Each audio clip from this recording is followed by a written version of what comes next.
नमस्कार साथियों, मैं महेंद्र चौहान, लक्ष्य नोट्स एकेडमी, खिलचीपुर जिला राजगढ़ से। दोस्तों, आज का जो मैं टॉपिक लेके आया हूँ आप लोग के लिए, बड़े दिनों के बाद मैं टॉपिक लेके आया हूँ। तो छोटे से ही एक मैंने इसको निपटाने की कोशिश की है ताकि आप ज्यादा से ज्यादा चीजें समझ पाए। इसके 3-4 भाग लेके आऊंगा मैं, प्राचीन इतिहास का भाग में लेके आया हूँ। आप इसके मेन पॉइंट पढ़े, नोट्स बनाए, मैं कह रहा हूँ डेफिनेटली यहीं से आपके प्रश्न उठ के आएंगे। चलिए देखते हैं। हमारा जो आज का भाग है वो है आपका प्राचीन भारत का इतिहास। आप जानते हैं इतिहास को 3 भागों में बांटा गया है। कौन कौन से? पहला है आपका प्राचीन इतिहास, दूसरा है आपका मध्यकालीन इतिहास और तीसरा है आपका आधुनिक इतिहास।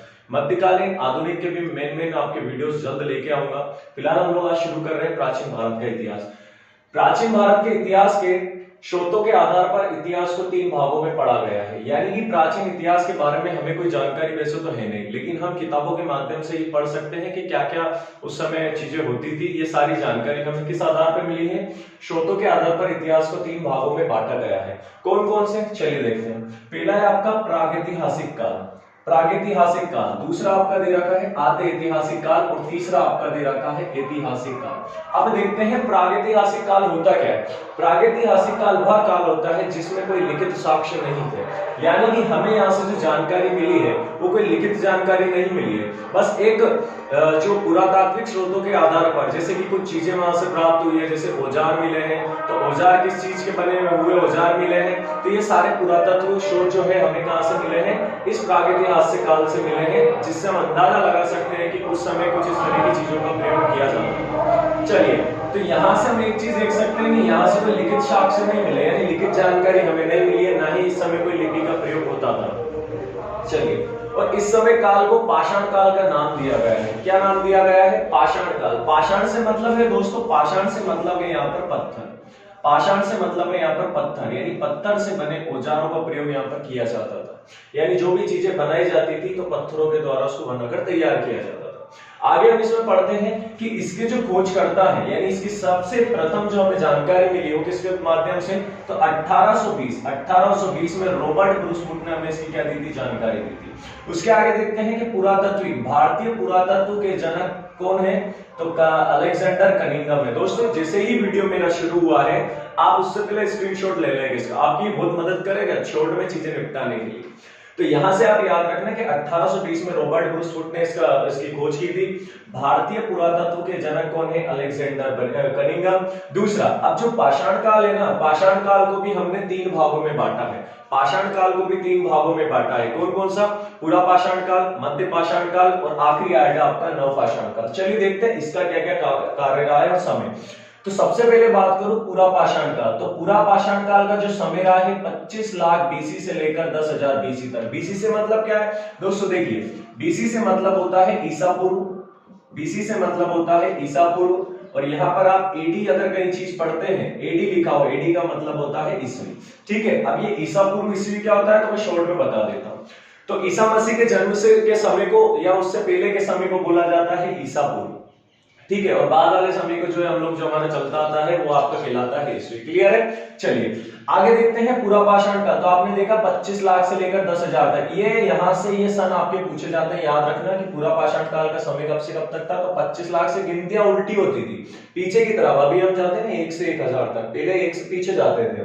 दूसरा है आपका मध्य पाषाण काल, जिसका समय आपका दे रखा है 10,000 से लेकर 40,000 बीसी, यानी पीछे आ रहा है। और तीसरा है आपका नव पाषाण काल, जो कि 10,000 ईस्वी से लेकर 1000 बीसी तक का आपका समय दे रखा है।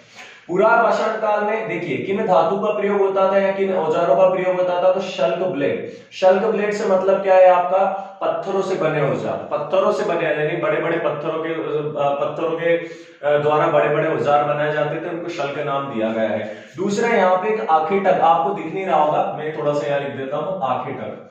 आखेटक बोला गया था यहाँ के, जो देखिए यहाँ पे क्या था, जो मानव थे, मानव जो था आदि मानव का रूप धारण कर चुके थे। और आदि मानव आप जानते हैं शिकारी के तौर पर जाने जाते थे, जो कि जंगलों में निवास करते थे। तो आखेटक यानी कि शिकारी बोला गया है। ठीक है, आखेटक यानी कि शिकारी बोला गया है, यानी कि ये लोग जो है अपना जीवन व्यतीत करने के लिए शिकार किया करते थे। और जब वहां पे शिकार करते करते जब वहां के जानवर खत्म हो जाते यानी कम हो जाते थे, तो वहां से अपना स्थान बदलते थे और दूसरी जगह पर जाकर निवास कर लिया करते थे। ठीक है, तो यहाँ के जो समय के जो आदि मानव उनको क्या बोला गया है, आखेटक। कौन से समय के, पाषाण काल के जो मानव थे उनको क्या नाम दिया गया है, आखेटक। क्लियर है यहाँ तक? चलिए दूसरा मध्य पाषाण काल आपको दे रखा है, ये सारे पाषाण काल के पढ़ रहे हैं, किसके, पाषाण काल के 3 भाग है। ठीक, दूसरा दे रखा है मध्य पाषाण काल। तो मध्य पाषाण काल में जहां पर बड़े बड़े पत्थरों के द्वारा बड़े बड़े औजार बनते थे, वहीं पे सूक्ष्म पत्थर यानी कि सूक्ष्म औजार यानी कि बहुत छोटे छोटे औजार बनाए गए। ठीक है, पाषाण काल यानी कि पत्थरों से, यहाँ पत्थरों की बात हो रही है। ठीक है, चलिए उसके बाद क्या हुआ, यहाँ के जो आदि मानव थे निवास करते थे, फिर धीरे धीरे समय बीता तो चीजों में बदलाव आया। तो जो यहाँ पे आदि मानव थे शिकारी करते थे, शिकार करते थे, उन्होंने पशु पालना यानी कि जानवर पालना शुरू किया। तो जैसे कि आप लोग इतिहास में पढ़ेंगे, सबसे पहले जो जानवर पाला गया था, पालतू जानवर था, वो कुत्ता था।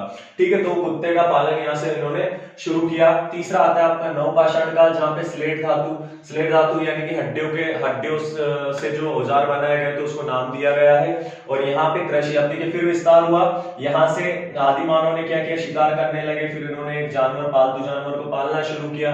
पालतू जानवर को पालने के बाद में धीरे धीरे विकास हुआ, तो फिर चीजें बदली, तो फिर कृषि शुरू की गई, पशुपालन के साथ साथ कृषि को शुरू किया गया। ठीक है, तो ये सारी चीजें आपकी किसमें आती है, पाषाण काल में। तो ये था आपका प्रागैतिहासिक काल। दूसरा है आपका आद्य ऐतिहासिक काल। तो आद्य ऐतिहासिक, देखिए प्रागैतिहासिक काल में जहां कोई लिखित जानकारी नहीं थी, किंतु आद्य ऐतिहासिक काल में लिखित साक्ष्य तो मिले हैं, पर उन्हें पढ़ा नहीं जा सका। ठीक है, पढ़ा क्यों नहीं जा सका, क्योंकि इस समय एक लिपि का आविष्कार होता है, लिपि आई थी लेकिन लिपि को पढ़ा नहीं जा सका था, इसलिए इसको नाम दिया गया है कि लिखित साक्ष्य तो मिले हैं परंतु उसे पढ़ा नहीं जा सका है। इसका एक सीधा सा उदाहरण है हड़प्पा सभ्यता। हड़प्पा सभ्यता में आप देखेंगे कि इसमें लिपि तो थी लेकिन पढ़ा नहीं जा सका था।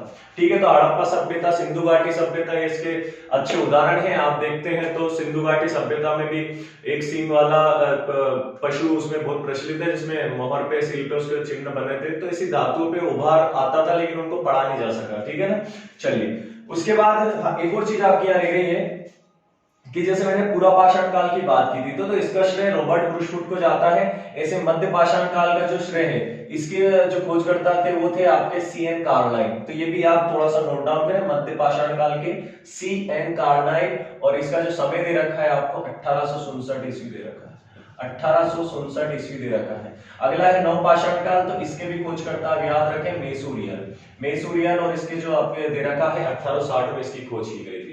ठीक है, आद्य ऐतिहासिक काल के बाद आते हैं हम ऐतिहासिक काल में। तो ऐतिहासिक काल की यदि बात करूं तो यहाँ पर लिखित साक्ष्य उपलब्ध थे, साथ में पुरातात्विक जानकारी तो हमें मिलती आ रही थी इसी यहाँ से, इतिहास प्रागैतिहासिक काल से। और यहाँ पे साहित्यिक यानी कि लिखित जो जानकारी थी वो भी हमें मिली थी और साथ में उसे पढ़ा भी जा सका था। फिर उसका आप अच्छा बखूबी उदाहरण दे सकते हैं वैदिक से आगे तक। वैदिक यानी वैदिक काल यानी कि हम देखते हैं वेदों के माध्यम से हमें जानकारी मिलती थी कि हाँ इस तरह की घटना होती थी। साथ में हम लोग आगे पढ़ेंगे जैसे जैन धर्म, बौद्ध धर्म, तो ये सारी चीजें जो है यहाँ से हमें उसके माध्यम से चीजें समझ में आएगी। तो दोस्तों ये एक छोटा सा मेरा प्रयास था जो कि प्राचीन भारत इतिहास का था। जल्द एक अगला वीडियो लेके आऊंगा जिसमें सिंधु घाटी सभ्यता, हड़प्पा सभ्यता से सारी जानकारी आप तक पहुंचा सकूं। एक चीज यहाँ पे आपकी शॉर्ट में निपटा देता हूँ, यहाँ से आप 2 नाम पूछेंगे, पढ़ेंगे, एक होगा हड़प्पा, दूसरा होगा सिंधु घाटी सभ्यता। तो दोनों से आपको सिर्फ मेन चीजें याद करनी है। हालांकि मैं अगले वीडियो में ला रहा हूं, फिर भी आप थोड़ा सा ध्यान रखें कि हड़प्पा सभ्यता कहाँ किस क्षेत्र में पड़ता है। तो ये भी आपका पाकिस्तान क्षेत्र में पड़ता है, और सिंधु घाटी किस क्षेत्र में पड़ता है, तो ये भी आपका पाकिस्तान क्षेत्र में पड़ता है। जिले अलग अलग हैं, थोड़ा सा वो मैं आपको नेक्स्ट वीडियो में बता दूंगा। दूसरा, इसकी खोज किसने की थी, तो दयाराम साहनी ने की थी। ठीक है, और कब की थी, 1921 में। ठीक है, तो ये सारी चीजें आपको याद करना है। दूसरा आपका यहाँ से पूछ लेता है कि किस नदी के किनारे है, तो हड़प्पा आपकी रावी नदी के किनारे है। ठीक है, इस तरीके के प्रश्न। तो दोस्तों आई होप अच्छा लगा हो तो शेयर करें। Thank you.